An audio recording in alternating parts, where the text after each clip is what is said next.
YCP నేత Perni నానిపై TDP నేత Kollu Ravindra fire అయ్యారు. దొంగే దొంగ అన్నట్లు పెర్ని నాని తీరు ఉందని విమర్శించారు కొల్లు రవీంద్ర.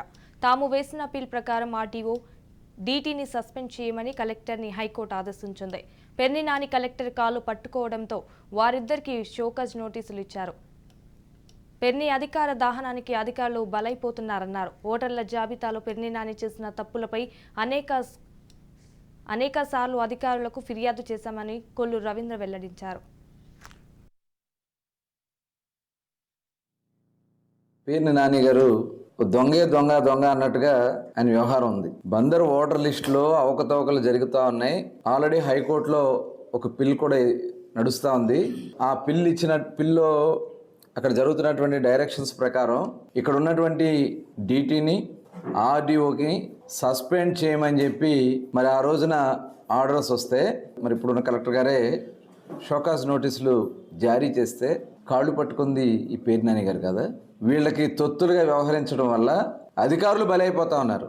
ఇవాళ దాదాపు ఓటర్ లిస్టులో ఉన్నటువంటి అవకతవకల మీద మేము ఎలక్షన్ కమిషన్ కానీ పెర్ని నాని గారు చేసినటువంటి తప్పులు కానీ ఇవన్నీ కూడా మేము సమగ్రంగా అనేక సార్లు ఫిర్యాదు చేసినా మరి ఎన్నికల అధికారులు చర్యలు తీసుకోవడం కాబట్టి కోర్టుకు వెళ్లాల్సి వచ్చింది.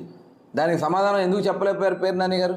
ఈ రోజు వరకు మీరు సమాధానం లేదు. ఇప్పుడు మాట్లాడుతూ ఉన్నారు. నిన్న వెళ్ళి గతంలోనే జరిగినాయి. ఇప్పుడు 3 సార్లు 4 సార్లు ఈ ఓటర్ వెరిఫికేషన్స్ కానీ ఓటర్కి సంబంధించి కానీ ఎన్రోల్మెంట్స్ కానీ అన్నీ జరిగినాయి. కొత్త ఓటర్ లిస్టులు వచ్చినాయి. సంవత్సరానికి ఒకసారి జరుగుతుంది. ఏమైంది? మీరు అధికారంలో మీరున్నారుగా.